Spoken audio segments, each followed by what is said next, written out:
নবী বলে যে আল্লাহ আমাকে গরিবী জিন্দেগি দাও। রব বলে যে গরিবী জিন্দেগির মধ্যে ভালো বিছানা পাবেন না, খেজুর ঢালের বিছানা পাবেন। নবী বলে আমি সেটা আপন করে নিতে রাজি আছি। সুবহানাল্লাহ। আল্লাহ পাক বলে গরিবী জিন্দেগিতে আপনি অনেক সময় 2 বেলা 3 বেলা উপবাস থাকতে হবে। নবী বলে যে আমি রাজি আছি, ইয়া রাব্বাল আলামিন, রাজি আছি। আল্লাহ পাক বলেন হাবিব এই গরিবী জিন্দেগির মধ্যে আপনি কাপড় পাবেন না ভালো। নবী বলে আমি রাজি। আল্লাহ পাক বলে হাবিব এই গরিবী জিন্দেগির মধ্যে আপনি ভালো কোনো পরিবেশ পাবেন না। নবী বলে যে আমি রাজি। জগৎ বলে ইয়া রাসূলুল্লাহ অপশন তো ওইটাও ছিল এটাও ছিল, আমরা হলে চোখ বন্ধ করে সেটা নিতাম।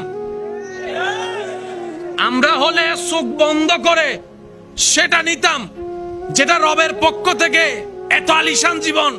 নবী বলে যে আমি সেটা নিব না, আমি গরিবীটা নিব, আমি ক্ষুধার্ত থাকা নিব, আমি অভাবটা নিব, আমি খাবার কষ্ট নিব, আমি কাপড়ের কষ্ট নিব, আমি জীবনের কষ্ট নিব। ইয়া রাসূলুল্লাহ কেন? নবী বলে আমার পরবর্তী উম্মতেরা, গরিব উম্মতরা যখন আমি নবীর কষ্টের কথা শুনবে, আমি না খেয়েও ঈমানদার প্রচার করেছি, ঈমানের উপর ছিলাম, আমি কষ্টের জীবন নিয়েছি, আমি কষ্টের জীবন যাপন করেছি, অভাবের জীবন যাপন করেছি। আমার উম্মতরা যদি অভাবে থাকে তখন আমার দিকে তাকায় তারা ধৈর্য ধারণ করা শিখে ফেলবে। আসল পাওয়ারফুল ব্যক্তিকে জানেন? আসল ধনীকে, আসল দামি মানুষকে মনে রাখবেন, যার ক্ষমতা থাকার পরও ক্ষমতা দেখায় না, সেই হচ্ছে আসল পাওয়ারফুল ব্যক্তি। আর না হয় রিক্সাওয়ালার 60 টাকা বাঁচানোর জন্য তো অনেকে লেকচার মানে, সিনোস আমি কে? 3টা টাকা 4টা টাকা বাঁচানোর জন্য রিক্সাওয়ালাকে থ্রেট দেয়। You know who I am? সিনোস বেটা আমি কে? কার সাথে কথা বলস? রিক্সাওয়ালা খুব টেকনিক্যাল মানুষ ছিল, বলে যায় 3 টাকা বাঁচানোর জন্য যে এত বড় পরিচয় ব্যবহার করে, হে যে কোন জায়গার কে হেটা বুঝে গেছি আমি। ক্ষমতাবান ব্যক্তিকে, যার ক্ষমতা আছে কিন্তু ক্ষমতা দেখায় না, পাওয়ার আছে পাওয়ার দিয়ে মানুষকে দাবায় না, এ হচ্ছে সবচাইতে বড় ক্ষমতাবানের ব্যক্তি দুনিয়ার মধ্যে। আসল ক্ষমতাবান ওদেরকে বলা হয়। আর যার ক্ষমতা নাই 10 ডিগ্রি দেখায় 100 ডিগ্রি, এ হচ্ছে ক্ষমতাবান না, এ হচ্ছে দেখানেওয়ালা বাটফার। কথা বলেন ঠিক কিনা? আল্লাহ তাআলা আমাদের নবীকে এমন সুযোগ ফ্যাসিলিটি দান করেছেন, ইন্না আতাইনা কাল কাউসারের চাবি আল্লাহ নবীকে দান করেছেন। সুবহানাল্লাহ। ওয়ামা আরসালনাকা ইল্লা রাহমাতাল লিল আলামিনের চাদর, রহমতের চাদর আল্লাহ আপনার আমার নবীকে দান করেছেন। সুবহানাল্লাহ। ইন্না আরসালনাকা শাহিদাও ওয়া মুবাশশিরাও ওয়া নাযীরা ওয়া দাঈয়ান ইলাল্লাহি বিইজনিহি ওয়া সিরাজাম মুনীরা আল্লাহ আপনার আমার নবীকে দান করেছেন। সুবহানাল্লাহ।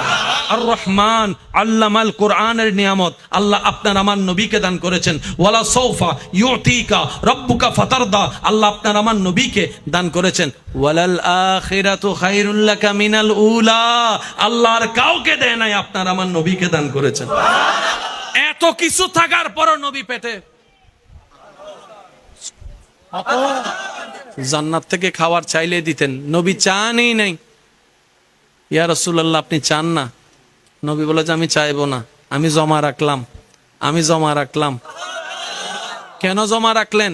আমি এখন নিব না, হাসরের ময়দানে আল্লাহর কাছ থেকে এই নিয়ামতের বিনিময়ে বলবো আল্লাহ তুমি দোয়া করার অনুমতি দিয়েছো, আমি দোয়া জমা রেখেছি, তুমি নিয়ামত ব্যবহার করার অনুমতি দিয়েছো, আমি জমা রেখেছি, সব কিছু জমা রেখেছি। আজকে হাসরের ময়দানে তোমার দরবারে ফরিয়াদ করছি, এগুলা সব কিছুর বিনিময়ে আমার গুনাহগার জাহান্নামী উম্মতকে জান্নাতে দান করো। ও উম্মত, রাসূল বলে ও উম্মত, আমি খাই নাই তোদের জন্য, আমি পেটে পাথর বেঁধেছি তোদের জন্য, আমি কষ্ট আপন করেছি তোদের জন্য, আমি তায়েফের ময়দানে আঘাতের শিকার হয়েছি যাতে কিয়ামত পর্যন্ত তোরা ঈমান ইজ্জতের সাথে মাথা উঁচু করে দাঁড়াই থাকতে পারোস। 2 হাত তুলে দেখাই বলো ঠিক কিনা? আল্লাহ বলে যে নবী আমি আপনাকে খুশি করব। এবার আপনার কি মনে হয় আল্লাহ যারা খুশি করতে চায়? আমরা খুশি করতে চাইলে ভারী, অনেক সময় ভারী না। আল্লাহটা কি ভারী না বলে কোনো শব্দ আছে নি? কমতি বলে কোনো শব্দ আছে? জেদ জবরের 19-20 কোনো শব্দ আছে? এবার আয়াতটা খেয়াল করেন মাদ্রাসার ভাইরা, ওয়ালা সাউফা ইউতিকা রাব্বুকা। সুবহানাল্লাহ। নো ভাই, ইউতিকা রাব্বুকা ফাতারদা। এবার একটু আশেক হিসেবে শুনেন, আমি আল্লাহ আপনি নবীকে ততক্ষণ দিতে থাকব যতক্ষণ আপনি খুশি না হন, যতক্ষণ খুশি না হন, যতক্ষণ খুশি না হন। সুবহানাল্লাহ জোরে বলি। ওয়ালা সাউফা ইউতিকা রাব্বুকা ফাতারদা। আমি আল্লাহ আপনি নবীকে ততক্ষণ দিতে থাকব যতক্ষণ আপনি রাজি না হন, যতক্ষণ আপনি সন্তুষ্টি না হন। আপনি যতক্ষণ সন্তুষ্টি না হবেন ততক্ষণ আমি দিতে থাকব। যতক্ষণ, এক কথায় আমাদের আঞ্চলিক ভাষায় বুঝলে এতটুকু বোঝা যায়, হে নবী যতক্ষণ আপনি বলবেন না বাস,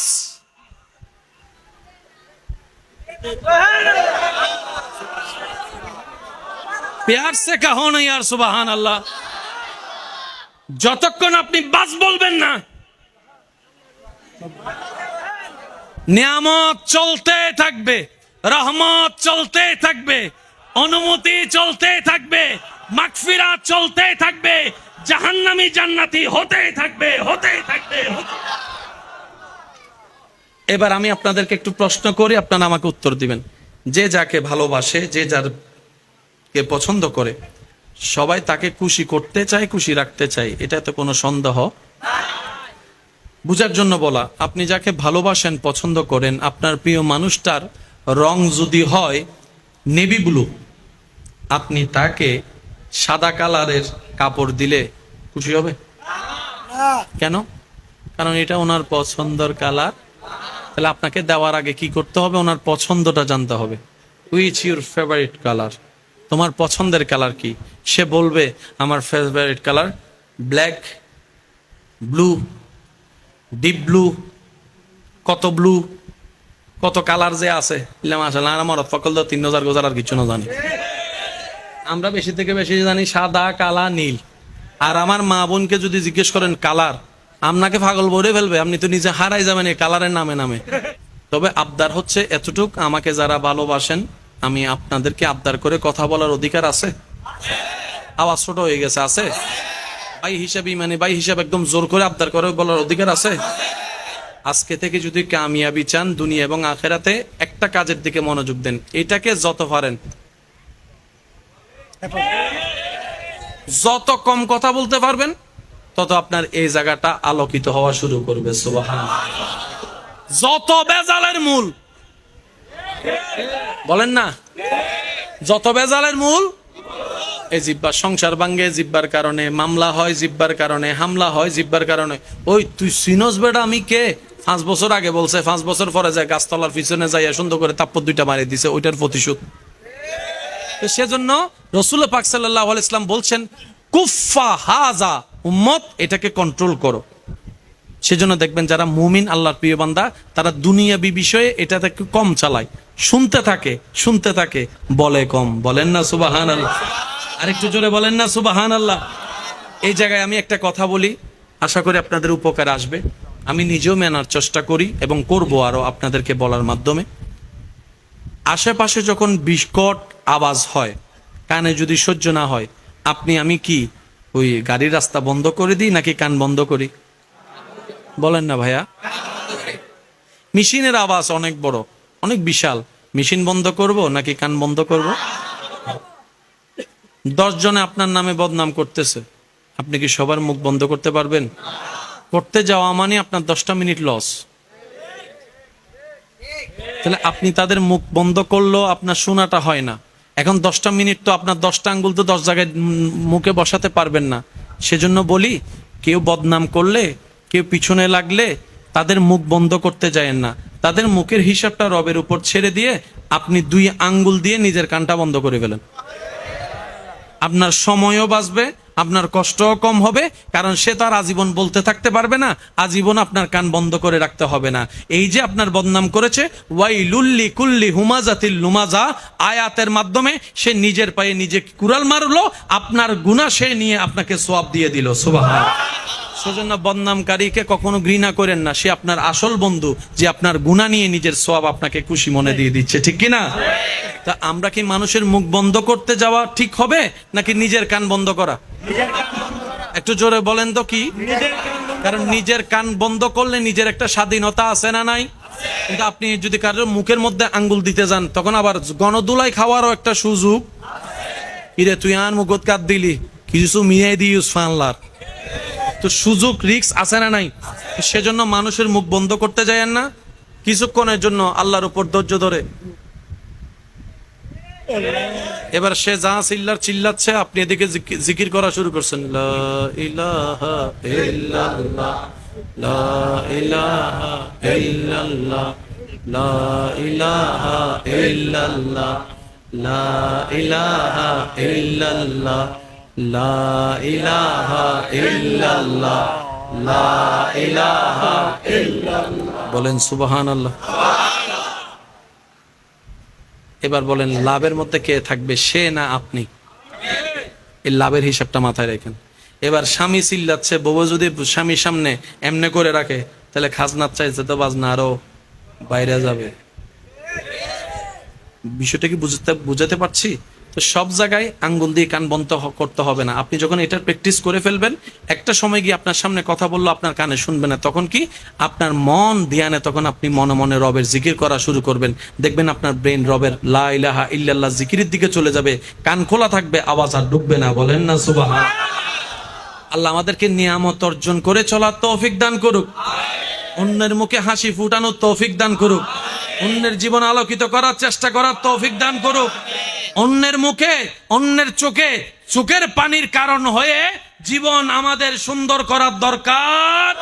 কারণ রবের বান্দার জীবন যে অসুন্দর করে, রব তাকে কখনো জীবন সুন্দর হতে দেয় না। আল্লাহ আমাদের বোঝার তৌফিক দান করুক। আমরা অন্যের দোষ খুঁজতে খুঁজতে নিজের দোষের জন্য তওবা করতে মনে নেই। একটু জোরে বলেন না রে ভাই। আমরা অন্যের দোষের ক্ষেত্রে দূরবীন লাগাই, এমন ভাবে জাসুসি করি, সিআইডি অফিসারের মতো কাজ করি, নিজের যে গুনার পাহাড় জমে আছে, যেটার জন্য তওবা করা দরকার ছিল, তাহলে ওর দোষ ধরেও লাভ হলো না, নিজের তওবা না করেও লাভ হলো না। তাহলে দুনো দিকেই আপনি আমি লসের মধ্যে আছি।